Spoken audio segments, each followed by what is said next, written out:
Welcome to Elsie's World. I'm Michael Elsie, and this is my daily driver. It has 200,000 miles on it, which is a lot of miles for most people. But sitting right next to it is a car with 5 times the amount of miles on it. Now, I've spent the past 3 months restoring this car because I'm a glutton for punishment. But now that we got it looking brand new, we need it running as good as it looks. In our last video, it was getting hard to start, and well, now it doesn't want to start at all. Some of you pointed out that it might just be out of gas, which I'm not going to rule that out, but all I'm going to say is this is a Lexus, and the gas gauge is going to be perfectly accurate. Maybe.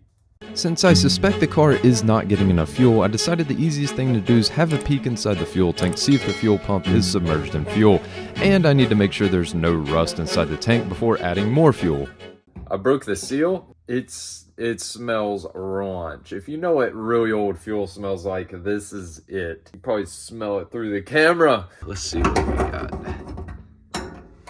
Oh, this is just the level sensor. So I'm assuming the fuel pump comes in from the back. Yikes. Okay, it's not rusty, so that's good. Let's see if there's any gas in there. There's the fuel pump. And I cannot get the camera in, but the bottom is submerged in fuel. There's actually a lot more fuel in there than I thought. I think you can access the fuel pump if you take the rear seats out. Lexus made sure to hide all the 12mm bolts, but once I finally finished playing the game of hide and seek, I was able to access a small hole and thankfully found our fuel pump on the other side. Now, I've had some bad experiences in the past with failing fuel pumps that left me on the side of the road for hours, so I have a new fuel pump for this Million Mile Lexus because I suspect this pump is very tired and I do not know how many miles are on it. So look at that. That nut is not tight. Let's see, this might... Wow, that is hand tight. I am very happy that I took this fuel pump out. It didn't have a good connection to the power. This is the main power going to the fuel pump. And then the main feed responsible for all the fuel pressure has a hole in it. Holy cow! Having a ruptured hose on the one and only fuel supply line to the engine and a bad electrical connection to the fuel pump explains why it stopped running. The fuel pump has to have roughly 50 pounds per square inch of pressure in order for the fuel injectors to properly push the fuel into the cylinders. Look at that.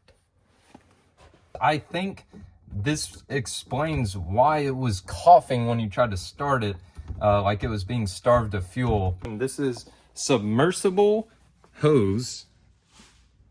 That means it's rated to go under fuel. And here is our brand new OEM fuel pump that should take us another 1,000,000 miles. Oh, this line is like made of jello. Having the proper fuel line that is rated to be submerged in fuel is an often overlooked step when replacing a fuel pump. And I also make sure to use the constant tension spring clamps instead of worm clamps so that as the fuel line gets older and softer, the clamps will always have tension on them, unlike worm clamps.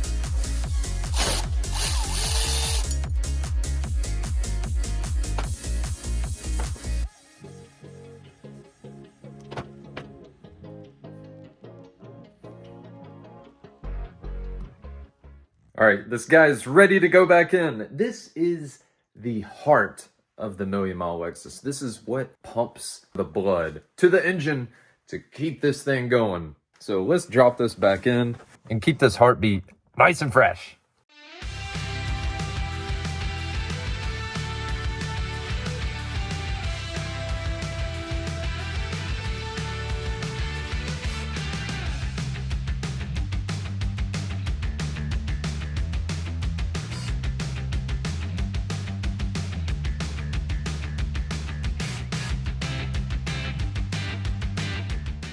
All right, the new fuel pump is installed. I'm gonna see if it'll crank up this time. I'm gonna let the fuel pump prime, just to get any air bubbles out.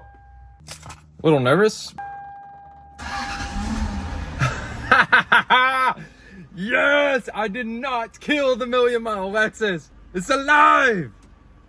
Oh, it cranked right up. This whole time, It had a hole in the fuel line. That's all it was. I'm over here racking my brain, freaking out. Man, I've never been so happy to hear this car crank up. I did not break the Million Mile Lexus. It's back to running smooth again.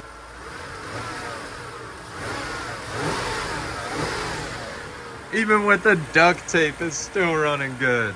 I'm gonna let it warm up so we can do a compression test on it, because that'll really tell us, is this thing healthy? Man, it runs good.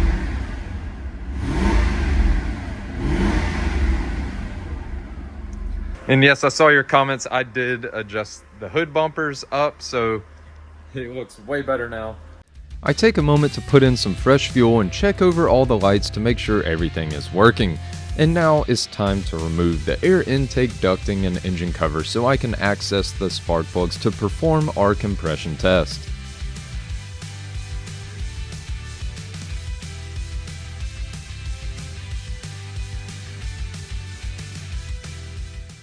So the way we'll do this compression test is we pull one spark plug at a time, spin it over, and let the gauge pump up and see how many PSI or pounds square inch are in that cylinder. The spark plug looks good so far. I'm gonna inspect a bunch of stuff while I'm in here, hoses and whatnot, and make sure everything looks good. I pulled the fuel pump and spark plug fuses so that way we're not sparking, the engine's not gonna try to start.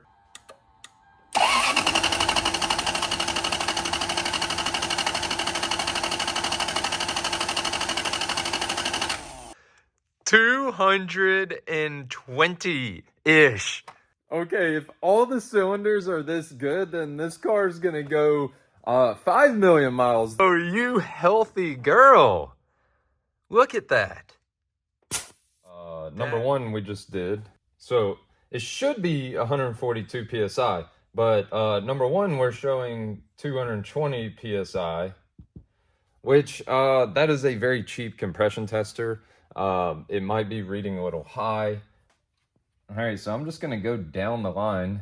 Well, this is what you get for buying cheap tools. The cheapo compression tester I got is now stuck in here and the tube's just spinning and I can't get it out.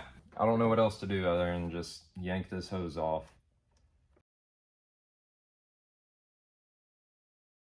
You suck. Don't try this at home. I got the engine running. Just get some heat in here to try to yank this thing off. Ow! Ah! These wires are hot. They'll bite. Get off. Oh, dear God.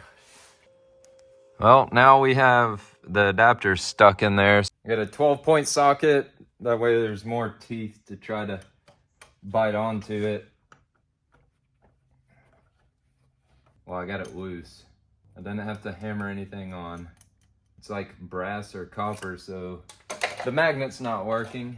All right, it won't come out, so I'm gonna crank it up and hopefully it's got enough compression to just shoot it out.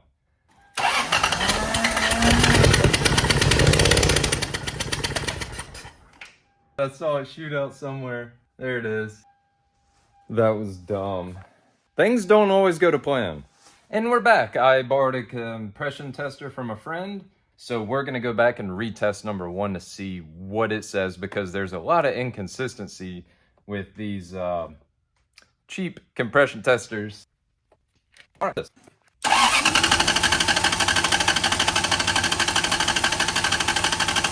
All right, this one's saying 140.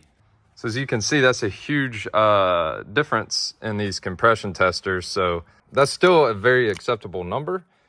Actually, this might be closer in line. I believe this one's more accurate than our other one, because I don't think there's any way that had over 200.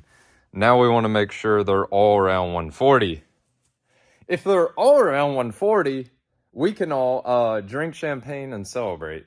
Now that we seem to have a more accurate compression tester, I move forward with testing the rest of the cylinders to see if an engine rebuild needs to happen on this well-used Toyota 1UZ engine.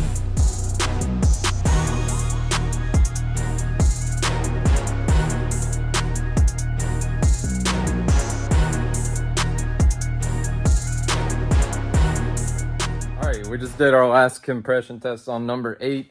We are actually looking really good. So they all are within 10%. These two are a little low. That's probably like 10.5, 11%. But there is no reason to open up this engine. This looks healthy. I can't believe this thing's still going and it still has really good compressions. It's time to get rid of the duct tape because that's probably creating air leaks. Before reinstalling the engine parts, I give them a nice bath and degreaser to remove all the oil and dirt that is coating them to help this engine bay not look so cruddy. You can see the new rubber intake tube hose from the parts car Lexus, so now we no longer have duct tape under the hood of this car.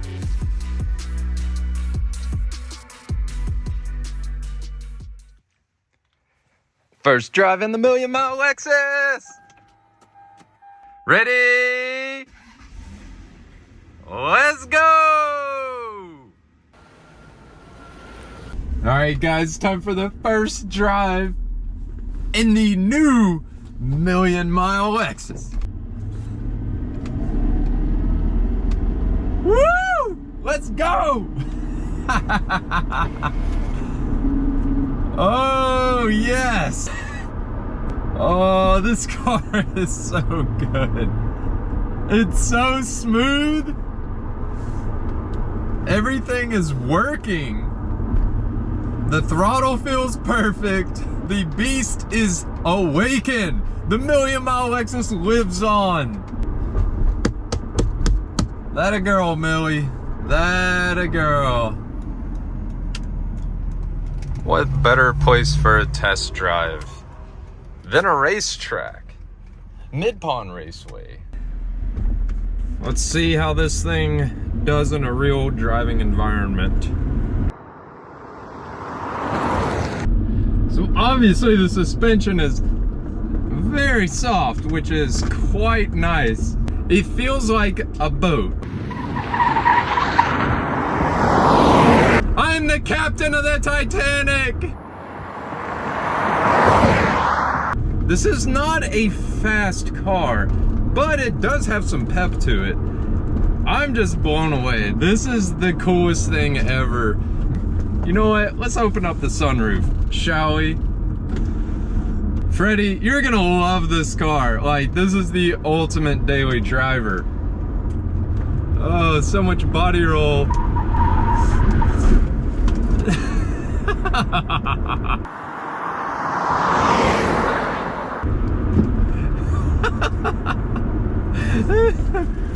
Woo! Thank you to my friend Ken Martin for letting me borrow your racetrack to properly shake down this Lexus before it hits the open roads. I now take a moment to reflect on how far this car has come in the past 3 months and all the work that went into restoring this Lexus back to its factory look. And I want to thank you all for helping me along the way, all the positive comments and growth from you all that went along on this journey with me.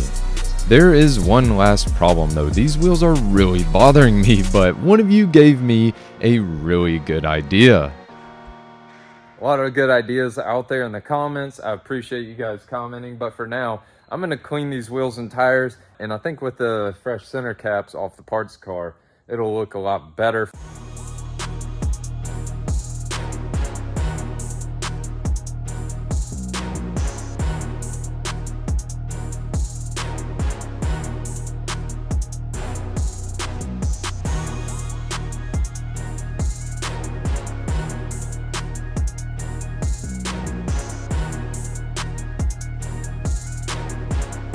Ooh,